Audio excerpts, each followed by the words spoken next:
मुझे जब जब पार्लियामेंट में बोलने का मौका मिलता है मैं जनता के मुद्दे उठाता हूँ और शायद ऐसे टॉपिक्स उठाता हूँ जिसे आमतौर पर संसद में नहीं उठाया जाता है। लेकिन क्या जनता के मुद्दे उठाना, पब्लिक इश्यूज पे बात करना कोई अपराध है? क्या मैंने कोई गुनाह कर दिया, कोई गलती कर दी? Have I done something wrong? ये सवाल आज मैं इसलिए पूछ रहा हूँ क्योंकि आम आदमी पार्टी ने राज्यसभा सेक्रेटेरिएट को ये कहा है कि राघव चड्ढा के पार्लियामेंट में बोलने पर रोक लगा दी जाए। जी हाँ, आम आदमी पार्टी ने पार्लियामेंट को ये सूचित किया है कि राघव चड्ढा को पार्लियामेंट में बोलने का मौका ना दिया जाए।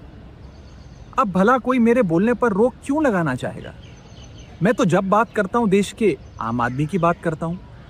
एयरपोर्ट पर मिल रहे महंगे खाने की बात रखी, जोमेटो ब्लिंकिट के डिलीवरी राइडर्स की प्रॉब्लम रखी, खाने में मिलावट का मुद्दा उठाया, टोल प्लाजा लूट से लेकर बैंक चार्जेस लूट की बात करी, यहाँ तक कि मिडिल क्लास पे टैक्स के बोझ से लेकर कंटेंट क्रिएटर्स पर स्ट्राइक क्यों करी जाती है, टेलीकॉम कंपनियां कैसे 12 महीने में 13 बार हमसे रिचार्ज कराती हैं, डेटा रोल ओवर नहीं देती हैं, रिचार्ज खत्म होने के बाद इनकमिंग रोक देती है, तमाम इश्यूज मैंने सदन में उठाए। और ये मुद्दे उठाने के बाद देश के आम आदमी का तो फायदा हुआ, लेकिन इससे आम आदमी पार्टी का क्या नुकसान हुआ? भला कोई मुझे बोलने से क्यों रोकना चाहेगा? कोई मेरी आवाज को क्यों बंद करना चाहेगा? खैर, आप लोग मुझे अनलिमिटेड प्यार देते हैं। मैं जब जब आपके मुद्दे उठाता हूं, आप मुझे सपोर्ट करते हैं, मुझे शाबाशी देते हैं, मेरा हौसला बढ़ाते हैं। मैं आपको कहना चाहता हूं थैंक यू। ऐसे ही मेरा हाथ और मेरा साथ थामे रखिएगा, छोड़िएगा मत। मैं आपसे हूं और मैं आपके लिए हूं। और जिन लोगों ने आज पार्लियामेंट में मेरे बोलने का अधिकार मुझसे छीन लिया, मुझे खामोश कर दिया, मैं उन्हें भी कुछ कहना चाहता हूं। मेरी खामोशी को मेरी हार मत समझ लेना। मेरी खामोशी को मेरी हार मत समझ लेना।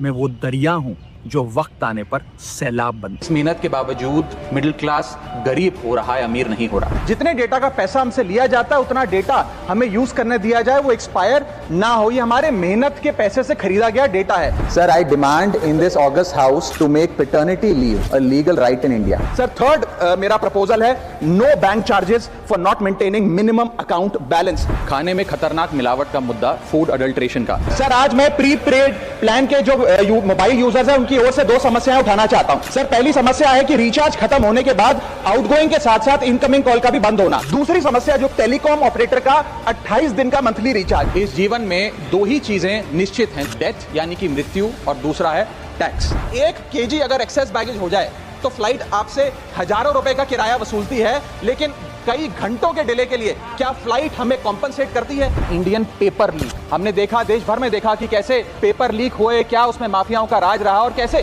बच्चों का भविष्य आज अंधकार की कगार पे खड़ा हुआ है। क्योंकि एयर पोल्यूशन का सारा दोष देश के किसान पर मढ़ा जाता है। आज मैं उस किसान की आवाज उठाना चाहता हूं। सरकार से मांग करता हूं कि हेल्थ और लाइफ इंश्योरेंस पर कम से कम हम जीएसटी ना लगाएं। ये कोई लग्जरी गुड या लग्जरी प्रोडक्ट नहीं है। सर, आज एयरपोर्ट्स पर खाना इतना महंगा है, क्या इस पर कोई रेगुलेशन नहीं होना चाहिए? क्या कोई अफोर्डेबल कैंटीन का मैकेनिज्म नहीं होना चाहिए?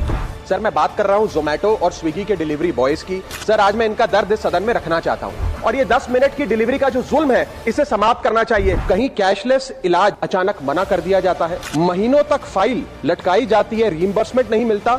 और आज मैं उन्हीं सिटीजन्स की जो टोल प्लाजा पे हैरेसमेंट फेस करते हैं उनका मुद्दा आपके सामने रखना चाहूंगा कि फुल कॉस्ट रिकवरी के बाद भी टोल वसूला जाता है 20-20, 30-30 साल तक। जब आप बैंक को पूरे विश्वास के साथ अपना डेटा देते हैं, क्या बैंक आपके डेटा को सुरक्षित रख पाता है? अब ये लीक है कि जाने अनजाने में डेटा शेयरिंग है, ये फैसला मैं आप तक छोड़ता हूं। मैं सरकार से निवेदन करता हूं कि हर भारतीय को एनुअल हेल्थ चेकअप का लीगल राइट दिया जाए। बाटा कंपनी का जूता पहनने वाला भी आज हवाई जहाज की टिकट नहीं खरीद पा रहा है। हम सांसदों को तो फ्लाइट की रीइंबर्समेंट मिल जाती है सर। आप उस आम नागरिक का सोचिए जो इस स्काई रॉकेटिंग एयर प्राइसेस से जूझ रहा है। That is the issue of fair use and arbitrary copyright strikes by digital platforms. जो इंटेंट था कि जीएसटी कम होगा तो वस्तुएं सस्ती होंगी, वस्तुएं सस्ती होंगी तो कंजम्पशन बढ़ेगा, कंजम्पशन बढ़ेगा तो डिमांड बढ़ेगी। ये हुआ नहीं, और ये इसलिए नहीं हुआ सर क्योंकि प्राइवेट कंपनियों ने इस मुनाफे को जनता को नहीं सौंपा। जदि आपंक आम भिडी भल लगा तेब आम चैनल को लाइक, शेयर और सब्सक्राइब करने को जमा भी भूलु नहीं।